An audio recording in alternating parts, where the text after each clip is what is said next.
Live from Dallas-Fort Worth, this is WFAA News. Well, thank you for joining us this midday. I'm Sonia Azad. We have got a very cold start to the day, but hey, at least the sun is out. Meteorologist Mariel Ruiz is here tracking that Arctic air that is sweeping through. Okay, everything that we've heard so far says Thursday, but Thursday morning. Yes, Thursday morning. Okay. That's when we'll notice the big change. You know, it's going to be cold. The coldest won't happen until Friday morning, but Thursday morning is when you're going to notice the biggest difference. Okay. And that is also when our wind chill watch goes into place. So we haven't had this happen since February of 2021. So let me remind you of what it is. Basically, it means that our wind chills are expected to dip below zero. That's the temperature it feels like outside. It's this dangerous kind of cold, the kind of cold that you definitely don't want to be out in for a prolonged period of time. If you have to be out in it, you want to make sure it's just getting to the car or maybe just heading inside. That's about as long as you want to be in this. So here's what we're expecting.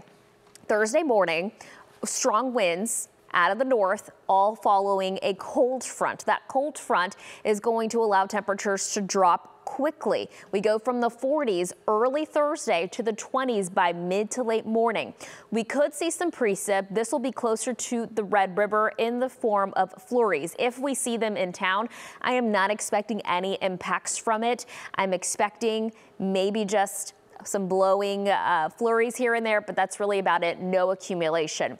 Thursday afternoon, it'll be windy. It's going to be cold. It's going to be dry. Wind speeds up to 45 miles per hour with our wind gusts will be possible, and this allows the single-digit wind chills for the afternoon. Friday, the coldest step happens in the morning. A few of us could be in the single digits. We'll talk a little bit more about that. We'll talk about the timing. I'll show it to you on a timeline. All coming up in just a few moments, Sonia. Ooh, when you said single digits, I got goosebumps, girl. Okay, so you heard Mariel, that Arctic blast is moving through, and you need to start preparing your home for that right now, especially if you plan to travel. Let's say in the next couple of days. Our Ariel Placencia joins us with how you can get ready, along with whether our power grid is ready.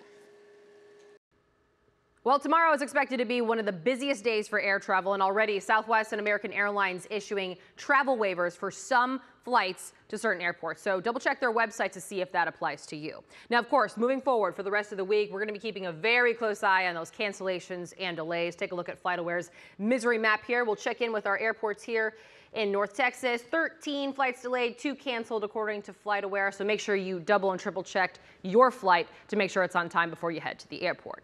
Now, if you do have a flight that's canceled, a couple of tips from the experts here. No surprise, you're going to want to act fast. Use that app, try to rebook your flight there. If you're already at the airport, head to one of those gate agents at the desk. While you're waiting in line, give customer service a call, try to get somebody on the phone to help you out there. And then, of course, when you get to that gate agent, remember to be kind and be patient. Now, whenever we talk about cold temps, we often think about what happened in February 2021.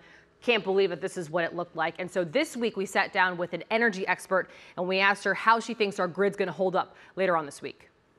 This is going to be a very cold event, but it's not going to be as frigid or as long or as wet and damp and icy as last year, so that there are less things that can take down a power plant or that can grind equipment to a halt.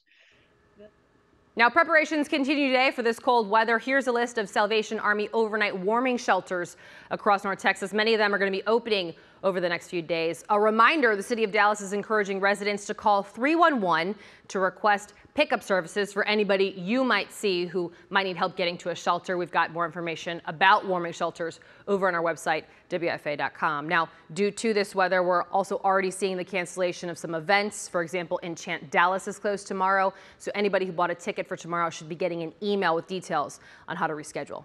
I'll send it back to you.